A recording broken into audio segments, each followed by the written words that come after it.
तो आज की इस वीडियो में हम लोग बात करने वाले हैं, हमारी जो लूसेंट हिंदी की बुक चल रही थी उसमें हमारा चैप्टर है आज का संधि। ठीक है, इस संधि से पहले मैंने आप लोगों को वर्णमाला, वर्तनी, विलोम शब्द ये मैंने आपके 3 चैप्टर कंप्लीट करा दिए हैं। अगर आप लोगों ने अपने ये 3 चैप्टर कंप्लीट नहीं किए हैं तो आप लोग फटाफट से डिस्क्रिप्शन बॉक्स में जो लिंक देखा है उस पर क्लिक कीजिएगा, वहाँ से आपको सारा प्लेलिस्ट मिल जाएगा, वहाँ से आप लोग चेक कर सकते हैं। ठीक है, तो देखिएगा संधि के बारे में हम लोग बात करेंगे। इसके आपका ये पहला पार्ट है। ठीक है, संधि का ये आपका कौन सा है, ये आपका पार्ट है संधि का, आपका ये है आपका, ठीक है, पार्ट आपका हो जाएगा 1। ओके, तो पार्ट 1 के बारे में हम लोग यहाँ से बात करेंगे। इसमें सही से समझते हुए चलिएगा, एक एक पॉइंट को क्लियर करेंगे। जिस टाइप से आपके एग्जाम में क्वेश्चन आते हैं वो भी हम आपको बात बताएंगे कि किस टाइप से क्वेश्चन आते हैं। तो सबसे पहले आपको दे रखा है कि संधि होता क्या है, इसके बारे में भी समझ लेते हैं। संधि कहते किसे हैं, देखिए समझिएगा, दो समीपवर्ती वर्णों के मेल से जो विकार होता है वह संधि कहलाता है। दो समीपवर्ती वर्णों के मेल से जो विकार होता है वह संधि कहलाता है। संधि में पहले शब्द के अंतिम वर्ण और दूसरे शब्द के आदि वर्ण का मेल होता है। मतलब कि पहले शब्द का अंतिम वर्ण और दूसरे का पहला वर्ण, इनका मेल होता है। ठीक है, तो क्या होती है संधि। संधि का मतलब समझ गए आप लोग, यहाँ पर मेल। अब देखो, जैसे उदाहरण में समझाया गया है, देव प्लस आलय, तो क्या हो जाएगा देवालय। अब देखो बात को थोड़ा समझते चलना, ये लिखा हुआ है देव प्लस आलय, इसका देखिए किसका उदाहरण है ये भी समझो। ये देव, तो यहाँ पे क्या निकल रहा है आ, और ये भी आ प्लस आ मिलकर क्या बन रहा है, यहाँ पे बड़ा बन रहा है। तो इसका मतलब क्या है, ये दीर्घ संधि हो जाएगी। पूछता है कि देवालय में कौन सी संधि है, तो हो जाएगा देव प्लस आलय। या कहता है कि देवालय का संधि विच्छेद कीजिए, तो क्या हो जाएगा देव प्लस आलय। ओके, अगला है जगत प्लस नाथ, क्या हो जाएगा जगन्नाथ। अगर आपको दे देता है कि जगन्नाथ, क्या दे दिया, जैसे दे दिया कि जगन्नाथ का संधि विच्छेद कीजिए, तो क्या हो जाता है जगत प्लस नाथ, ता में हलंत लग जाता है। तो आपका कौन सा हो जाएगा, ये हो जाएगा कि व्यंजन संधि। अगला लिखा है मनोयोग, मनोयोग का आपसे कह दिया जाए कि संधि विच्छेद कीजिए, तो क्या हो जाएगा मनः प्लस योग, क्या हो जाएगा मनः धन योग, मनोयोग हो जाता है। इसे कहते हैं विसर्ग संधि। ये बात भी क्लियर हुई होगी आप लोगों को। ठीक है, अब देखिएगा अगला लिखा हुआ है कि संधि के नियमों द्वारा मिले वर्णों को फिर मूल अवस्था में ले आने को संधि विच्छेद कहते हैं। अब देखिए संधि विच्छेद की आपसे कोई डेफिनेशन नहीं पूछता है, फिर भी देखिए दे दिया गया है कि संधि के नियमों द्वारा मिले वर्णों को फिर मूल अवस्था में ले आने को संधि विच्छेद कहते हैं, मतलब अलग अलग करने को। ये तो संधि हुई यहाँ पर कि इन्हें देव और आले को मिलाया तो मिलने पर क्या बना देवालय, ये तो संधि हो गई। ये जगत प्लस नाथ को मिलाया क्या बन गया जगन्नाथ, मनः प्लस योग को मिलाया क्या बन गया मनोयोग, ये तो आपकी संधि हो गई। अब विच्छेद क्या है, विच्छेद मतलब अलग अलग होना। जैसे परीक्षार्थी लिखा हुआ था, आपसे कहा गया संधि विच्छेद कीजिए, तो क्या हो जाएगा परीक्षा प्लस अर्थी, दोनों का मतलब होना चाहिए। आगे लिखा हुआ है कि वागीस, तो क्या हो जाएगा वाक प्लस ईस। अंतःकरण, तो अंतः प्लस करण, अंतः धन करण या प्लस करण। मतलब क्या है कि आप लोग इस चीज़ को ध्यान से समझते चलिएगा कि आपसे एग्जाम में पूछता है कि परीक्षार्थी का संधि विच्छेद कीजिए, तो कैसे करेंगे परीक्षा प्लस अर्थी। अगर आपसे कह दे वागीस का संधि विच्छेद करिए, तो कैसे करेंगे वाक प्लस ईस। अगर कह दे अंतःकरण, तो अंतः प्लस करण। क्लियर हुई बात। अगर आप लोगों को वीडियो पसंद आ रहा है तो फटाफट से एक बार आप लोग वीडियो को लाइक कर सकते हैं। आगे संधि के भेद, मतलब संधि के कितने प्रकार होते हैं। तो संधि के पहले वर्ण के आधार पर संधि के 3 भेद किए जाते हैं। मतलब क्या है, संधि के 3 भेद कौन कौन से, एक हो जाएगा स्वर संधि, व्यंजन संधि और विसर्ग संधि। पहले मुख्यतः कितने प्रकार होते हैं, संधि के 3 प्रकार होते हैं। एक आपका स्वर संधि होता है, एक आपका व्यंजन संधि होता है, एक आपका विसर्ग संधि होता है। और अगर बात किया स्वर संधि के कितने भेद होते हैं, तो इसके भेद आगे पढ़ेंगे, इसके भी 5 भेद होते हैं। ठीक है, वो आगे पढ़ेंगे। व्यंजन के कितने भेद होते हैं, विसर्ग के कितने भेद, सारी चीज़ें आगे पढ़ेंगे हम लोग। अब आगे देखो, आगे लिखा हुआ है कि संधि का पहला वर्ण यदि स्वर हो तो स्वर संधि। ठीक है, जैसे लिखा हुआ है नव प्लस आगत, नवागत, मतलब संधि का पहला वर्ण वाह, मतलब आ स्वर वाला वाह कहते हैं ना, तो वाह आ निकलता है ना, तो आ स्वर वाला। ठीक है, तो संधि का पहला वर्ण यदि व्यंजन हो तो व्यंजन संधि। जैसे लिखा हुआ है वाक प्लस ईस, तो पहला शब्द क्या है आपका, ठीक है, ये का लिखा हुआ है आपका वागीस। यदि संधि का पहला वर्ण का व्यंजन वर्ण है, ठीक है, यदि संधि का पहला वर्ण विसर्ग युक्त हो तो विसर्ग संधि। जैसे मनहा प्लस दत्त हो जाएगा मनोदत्त। संधि का पहला वर्ण नह विसर्ग युक्त है। इसका मतलब क्या है कि अगर आपसे पूछे स्वर संधि किसे कहते हैं, तो सीधी सी बात है, संधि का पहला वर्ण यदि स्वर हो तो क्या हो जाएगी, स्वर संधि हो जाएगी। संधि का अगर पहला वर्ण व्यंजन हो तो व्यंजन संधि। संधि का अगर पहला वर्ण विसर्ग युक्त हो तो विसर्ग संधि। क्लियर हुई बात। अब देखो थोड़ी सी बात और समझो यहाँ पर। जैसे लिखा हुआ है मनहा रथ, मनहा प्लस रथ तो क्या हो जाएगा, मनोरथ। मनोरथ अगर आपसे पूछे कि मनोरथ का संधि विच्छेद कीजिए तो क्या हो जाएगा, मनहा प्लस रथ। अगर आपसे पूछे कौन सी संधि है तो आप लोग बताएंगे कि इसमें विसर्ग संधि है। अगर आपसे कह रहे वागीस, वागीस का संधि विच्छेद कीजिए तो क्या हो जाएगा, वाक प्लस ईस। क्या हो जाएगा, वाक प्लस ईस, वागीस। ठीक है, अगर पूछे नवागत का संधि विच्छेद तो नव प्लस आगत हो जाएगा। क्लियर हुई बात। ये तो संधि के विच्छेद के बारे में बात रही। अब आपका स्टार्ट होता है स्वर संधि। ठीक है, मैंने बताया कि संधि कितने प्रकार की होती है। संधि आपकी 3 प्रकार की होती है और उसमें आपका भाग चलेगा। अब स्वर संधि क्या होती है इसको समझिएगा आप लोग। देखिए स्वर संधि क्या होती है कि स्वर के बाद स्वर अर्थात 2 स्वरों के मेल से जो विकार होता है उसे स्वर संधि कहते हैं। जब स्वर के बाद स्वर आ जाए तो कैसी होती है, स्वर संधि होती है। जैसे लिखा हुआ है देखो, सूर्य प्लस अस्त, यानी सूर्य धन अस्त। देखो सूर्य अस्त, सूर्य या यहाँ पर भी निकल रहा है अ, और यहाँ पर भी आ मिलकर बड़ा बन रहा है, सूर्यास्त हो रहा है। तो ये सूर्यास्त में कौन सी संधि है पूछता है तो स्वर संधि। या महा प्लस आत्मा, तो आ इसमें भी आ रहा है, आ इसमें निकल रहा है स्टार्टिंग में, तो इसमें अंत में आ, महा और आ तो माँ, तो आ मिलकर आ बड़ा हो जाता है तो हो जाएगा महात्मा। ठीक है, ये तो उदाहरण हुए स्वर संधि के।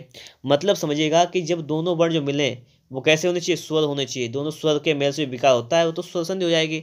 अब देखिए स्वर संधि के भी टाइप दिए गए हैं। अभी आपने पढ़े थे कि संधि 3 टाइप की होती है, स्वर संधि, व्यंजन संधि, विसर्ग संधि। अब आप पढ़ेंगे यहाँ पर कि स्वर संधि के भी 5 प्रकार होते हैं। कौन कौन से, दीर्घ संधि, गुण संधि, वृद्धि संधि, यड़ संधि और अयादि संधि। ठीक है, 5 प्रकार इसके भी होते हैं।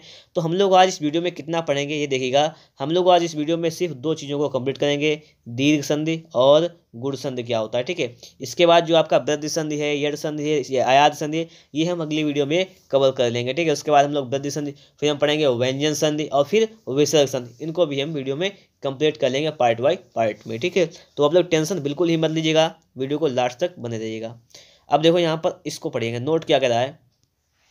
नोट बड़ा आ लिखा आ ई उ को दीर्घ, फिर आपसे कह रहा है ए और आ ए ओ को गुण, ए औ को वृद्धि, या रा ल व को यड़ और आय आय अव आओ को अयादि कहते हैं। आय प्लस आदि। अब देखो यहाँ पर उन्होंने एक ट्रिक से लिख दिया आपके लिए कि दीर्घ कब है कि जब बड़ा आ बड़ी ई बड़ा ऊ का यूज होता है तो आपकी दीर्घ स्वर संधि हो जाएगी। छोटा ए एड़ी आपका ओ ओखली का जो यूज होता है तो गुण संधि। या ऐनक औरत पढ़ते ना आप लोग तो उसको तो वृद्धि संधि।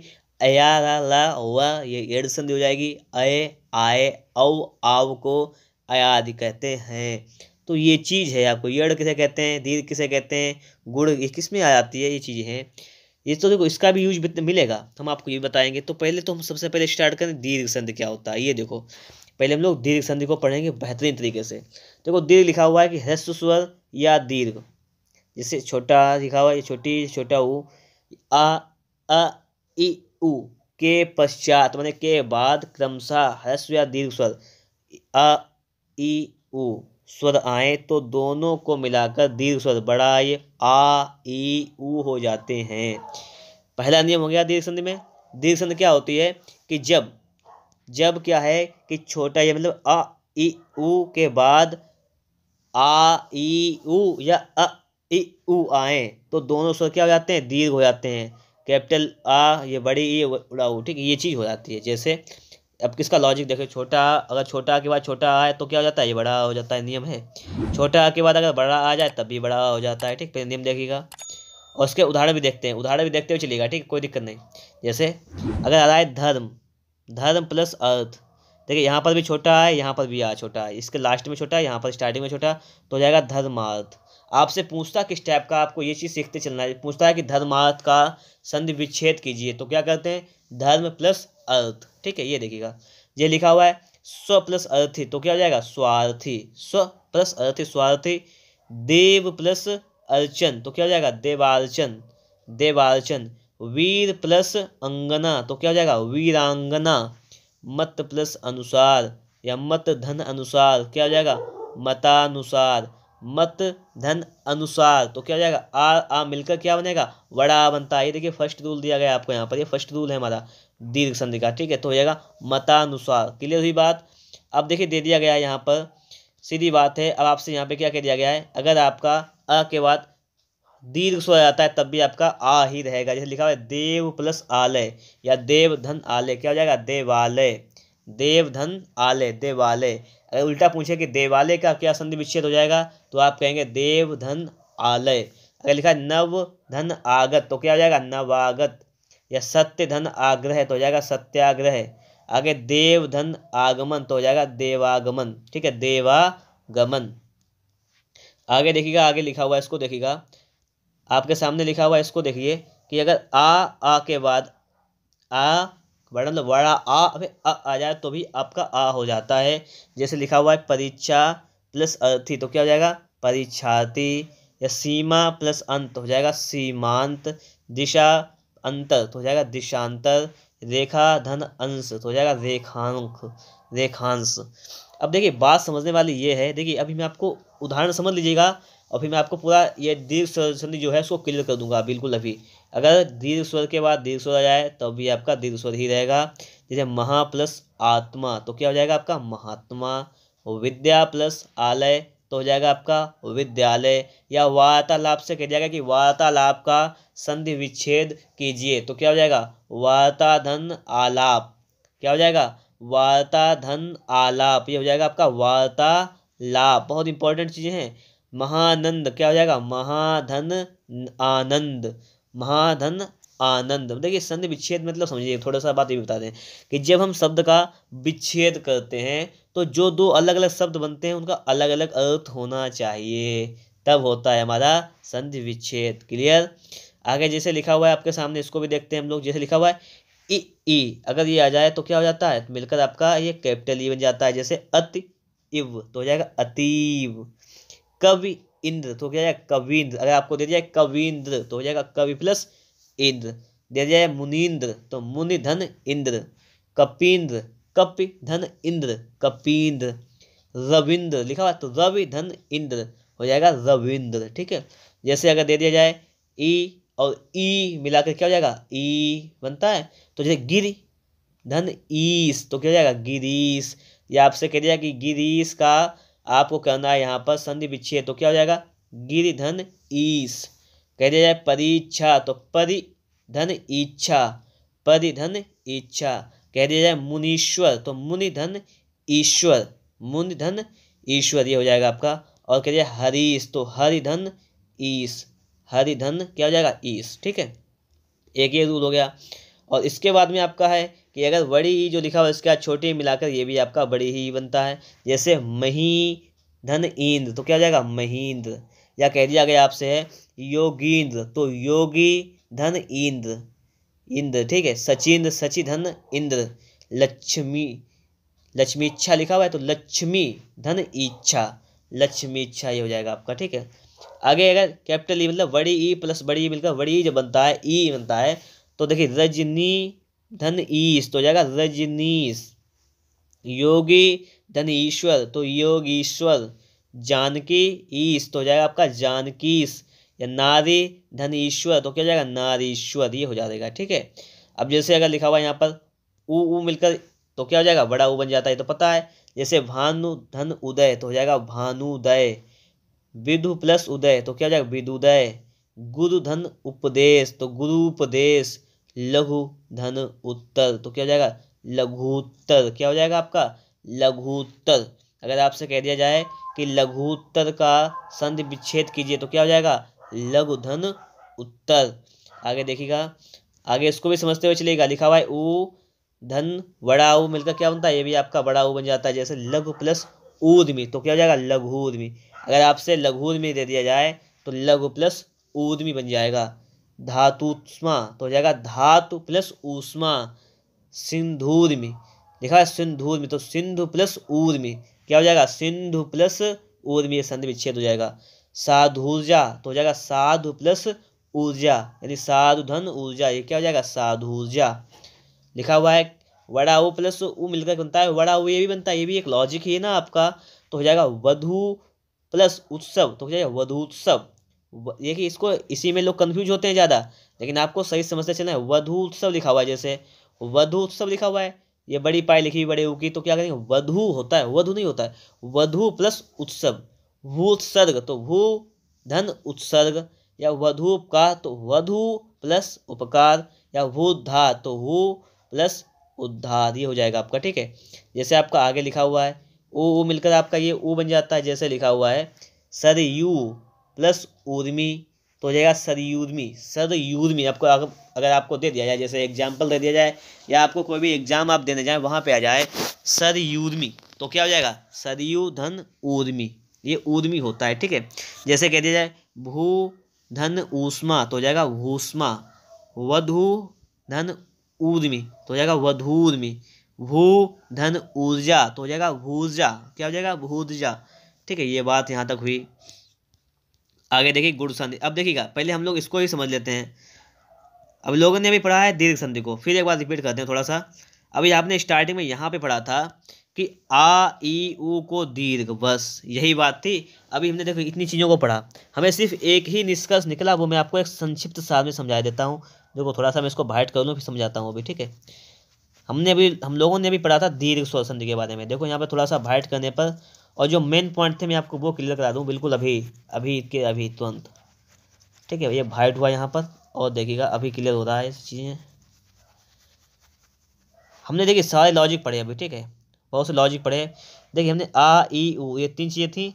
अगर आ जाता था कि छोटा आ से ये पहला शब्द, अगर आखिरी ये शब्द है और ये शब्द है, तो मिलकर क्या हो जाएगा, कैपिटल आ, ये हो जाता है एक। अगर कैपिटल आ है पहले फिर आ रहा है, फिर भी आपका एक कैपिटल वाला आ बनेगा, बड़ा आ। अगर ये है आपका प्लस बड़ा आ रहा है तो भी आपका ये बड़ा आ बनेगा। और अगर आपका बड़ा आ रहा है प्लस बड़ा आ रहा है और फिर भी आपका ये बड़ा आ बनेगा।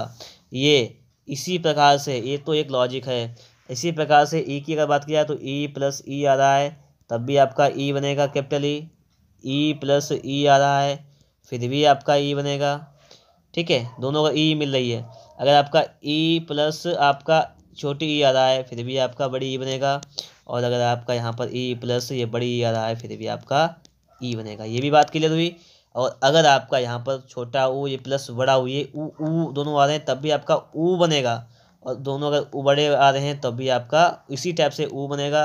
अगर आपका एक छोटा प्लस एक बड़ा ऊ आ रहा है तब भी बड़ा एक छोटा आ रहा है तब भी आपका कैपिटल ऊ ही बनेगा। ठीक है, तो इस प्रकार से चारों बनते हैं। तो मतलब दीर्घ का मतलब क्या है कि दीर्घ के मतलब में ये शब्द जो हैं, सीधी बात है कि जे आ ई ऊ और आ ई ऊ ये सभी हो जाते हैं आ ई ऊ, मतलब आ ई ऊ इन्हीं का खेल है किसमें, दीर्घ संधि में। मैंने आपको उदाहरण का मतलब आपको एक एक उदाहरण समझाया। आपको करना क्या है, ये भी उदाहरण इनको सही तरीके से समझिएगा, थोड़ा सा इन पर थोड़ा विचार विमर्श कीजिएगा। ठीक है, ये तो आप समझ जाएंगे दीर्घ संधि क्या होती है। ठीक है, अब देखो हम बता दें आपको, इस वीडियो में सिर्फ हम दो संधि के बारे में बात करेंगे, दीर्घ और गुण, बस। और इस वीडियो के बाद में ये हमारा वीडियो समाप्त हो जाएगा, और इसके बाद में हम लोग बात करेंगे आयात बची हुई है अभी हमारी, और वृद्धि बची हुई है, और यड संधि बची हुई है। इनके बारे में बात करें, फिर हम लोग व्यंजन संधि पढ़ेंगे। सारी चीज़ें हम बिल्कुल क्लियर करेंगे, कोई टेंशन मत लेना आप लोग। देखो गुण संधि क्या होती है, यदि आ और आ के बाद ई या ई आए, ई आई ऊ या ऊ और ऋ सुर आए, तो दोनों के मिलने से क्रमशः ए ओ अद हो जाता है। बस उसमें क्या था, उसमें अगर आ और प्लस आ इसके बाद आ ही आता था तो बड़ा आ बनता था, बात ये थी। अगर ई के बाद ई ही आए, छोटी या बड़ी कोई सी भी, तो बड़ी ई बनती थी। अगर ऊ और ऊ के बाद आए तो ऊ बनता था, वो था आपका दीर्घ संधि। लेकिन यहाँ पर ये नहीं है, यहाँ पर कह रहा है अगर छोटा और इसके बाद में ई ऊ रिर आए तो मिलने से ए ओ अद हो जाता है। ये बात यहाँ पर है, ठीक है। इसका भी देखिए उदाहरण देखेंगे पता लगेगा। देखो जैसे जैसे अगर अ के बाद में ई आ जाए तो क्या हो जाएगा ए। देखो हम आपको एक सबसे पहली एक पहचान बता दें, जो आपका गुण संधि होता है उसमें सिर्फ एक पाई लगेगी आपको बीच में, बस पहचान ये। वृद्धि में बताएंगे आपको दो पाई लगेंगी बीच में। ध्यान रखना इतनी बात को। गुण संधि में जहाँ तक होता है एक पाई लगती है बीच में, और वृद्धि में आपको दो पाई मिलेंगी। इतनी बात ध्यान रख लेना, समझ लीजिएगा संधि चैप्टर खत्म आपका वृद्धि का। ये वृद्धि खत्म, यहाँ से आपका गुण खत्म, बिल्कुल कोई दिक्कत ही नहीं। देखो जो समझो एक पाई मिलेगी गुण में। देखो पहले एक पाई चेक कर लो, इतना देखो पहले इसको पढ़ेंगे और एक पाई को पहले चेक करो आप लोग। जैसे लिखा हुआ है एक पाई, यहाँ पर भी एक पाई, यहाँ एक एक एक एक एक एक, ठीक देखते थे ना, एक ये भी एक एक एक एक एक एक एक, ठीक। फिर देखो एक तो एक पाई हो गई, बीच में देखो यहाँ पर जुड़ रहा है जहाँ पर, ये देखो एक पाई है यहाँ पर, ये देखो यहाँ पर ये। अब इसके उदाहरण समझते चलेंगे, ठीक है, सारी चीज़ इसको भी कंप्लीट करेंगे। जैसे जैसे यहाँ पर ये देखो, यहाँ पर उदाहरण देखो जैसे लिखा रहा है, अगर अ के बाद में ई आ जाए तो क्या हो जाता है ए हो जाता है। अगर आ के बाद में ई आ जाए तो क्या हो जाता है ए। और आ के बाद में अगर ई आ के बाद में तब भी ए, ठीक है। जैसे पहले इतने एग्जाम्पल समझ लेते हैं ना हम लोग। जैसे पूछा इन्होंने नर आ गया यहाँ पर, धन इंद्र तो क्या हो जाएगा नरेंद्र, ए हो जाता है ना, आ ई मिलकर ए हो जाता है। तो एक पाई लगे बीच में, बस मतलब मैंने बताया आपको सिर्फ यहाँ आपको गुण में एक पाई मिलेगी बस। तो देखिए एक पाई लगी हुई नरेंद्र। अगर आपसे नरेंद्र पूछ लिया जाए तो नर धन इंद्र। ऐसे सुध धन इंद्र तो क्या हो जाएगा सुरेंद्र। सुध प्लस इंद्र कह सकते हैं तो सुरेंद्र। पुष्प प्लस इंद्र तो क्या हो जाएगा पुष्पेंद्र। सत्य प्लस इंद्र तो हो जाएगा सत्येंद्र, ठीक है, ये हो जाएगा। अगर आ प्लस ई तो ए, तब भी ए रहता है ए, ठीक है। जैसे नर धन ईश तो हो जाएगा नरेश, ए लगी हुई पाइस ए होता है। परम धन ईश्वर तो क्या हो जाएगा परमेश्वर। सोम धन ईश तो हो जाएगा सोमेश, ठीक है, सोम धन ईश सोमेश। कमल ईश तो हो जाएगा कमलेश, कमल धन ईश कमलेश। अगर आपसे पूछा कमलेश का संधि विच्छेद कीजिए तो क्या करेंगे कमल प्लस ईश तो क्या हो जाएगा आपका कमलेश, ठीक है। आगे देखिए इसको लिखा हुआ है, ये लिखा हुआ है रमेंद्र तो हो जाएगा रमा प्लस इंद्र तो हो जाएगा रमेंद्र। अब बड़ा आ के बाद में अगर छोटी ई आती तब भी आपका एणक एनक ही रहता है, मतलब एण जिसे कहते हैं एनक तो एक पाई लग जाती है नहीं, ठीक है। ए रहता है ए। तो महाधन इंद्र तो हो जाएगा महेंद्र, क्या हो जाएगा महेंद्र। यथा इष्ट तो हो जाएगा यथेष्ट। अब देखो ये पूछता है आपसे कि यथेष्ट का संधि विच्छेद कीजिएगा तो हो जाएगा यथा धन इष्ट यथेष्ट। राजेंद्र राज राजा धन इंद्र क्या हो जाएगा राजा धन इंद्र राजेंद्र, ठीक है। अगर यहाँ पे देखो कैपिटल आ लिखा हुआ है, कैपिटल ई के बाद में क्या हो जाता है मिलकर ए हो जाता है ये भी। महाधन ईश तो क्या हो जाएगा महेश। उमेश के लिए क्या हो जाएगा उमा धन ईश क्या हो जाएगा उमेश। राकेश तो क्या हो जाएगा राका धन ईश राका धन ईश हो जाएगा राकेश। रमेश रमा धन ईश रमेश क्या हो जाएगा रमेश, ठीक है। इस टाइप से देखो जैसे अगर आ और ऊ के बाद में आ के बाद अगर ऊ आ जाए तो क्या हो जाता है ओ हो जाता है, बताया था ना। ये अगर आ के बाद में ई तो ए हो जाता है या ई आ जाए।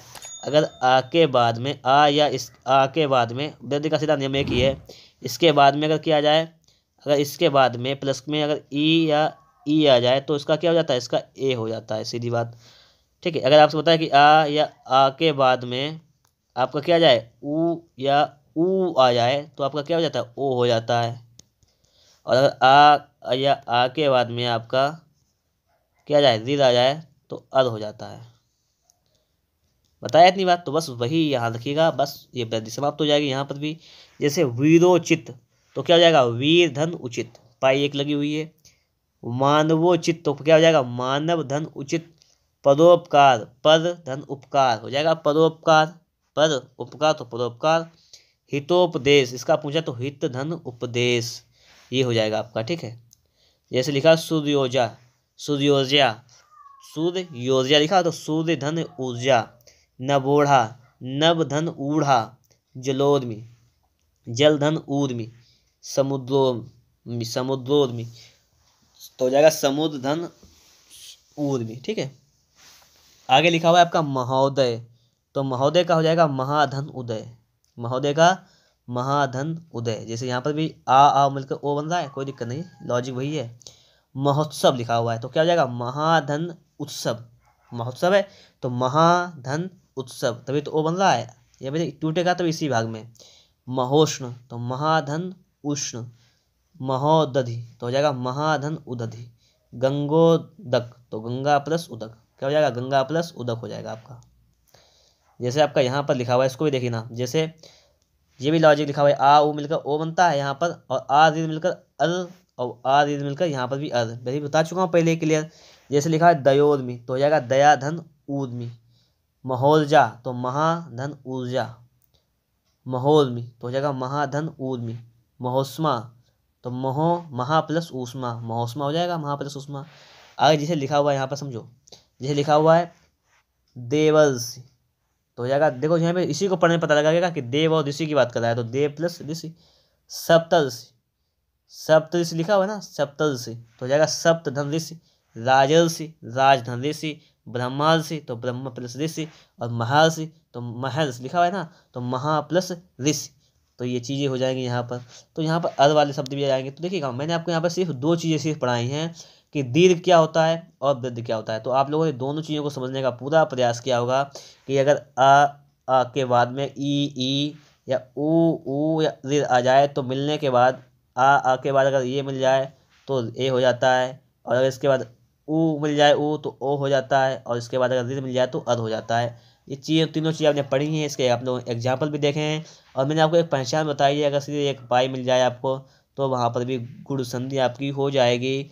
इसी प्रकार से मैंने आपको यहाँ पर वृद्धि भी दीर्घ संधि भी बताई है। बहुत ही बेहतरीन तरीके से मैंने आपको यहाँ पर समझाने का पूरा प्रयास किया है। अगर आप लोग वीडियो को कम से कम एक दो बार देख लेते हैं तो आप लोगों का ये चैप्टर जो एक टॉपिक है बिल्कुल ही क्लियर हो जाएगा। ठीक है, अगर आप लोगों को वीडियो अच्छा लगा है तो वीडियो को एक बार आप लोग लाइक कर दीजिएगा। चैनल पर नए हैं, चैनल को सब्सक्राइब नहीं किए हैं तो चैनल को सब्सक्राइब कर लीजिएगा, क्योंकि आपका ये रहा था पार्ट नंबर 1। ठीक है, और इसके बाद आपको मिलेगा पार्ट नंबर 2, उसका थोड़ा सा वेट कीजिएगा, आपको पार्ट 2 भी मिलेगा। और इससे पहले मैंने आपको 3 चैप्टर बिल्कुल कंप्लीट करा दिए हैं। अगर आप लोगों ने वो वीडियो चैप्टर कंप्लीट नहीं किया है तो उसका लिंक आपको डिस्क्रिप्शन बॉक्स में मिल जाएगा, वहाँ से आपको प्लेलिस्ट मिलेगी, वहाँ से आप लोग सारी वीडियो को देख सकते हैं। वीडियो देखने के लिए आपका बहुत बहुत धन्यवाद। मिलते हैं आपको एक नेक्स्ट वीडियो में।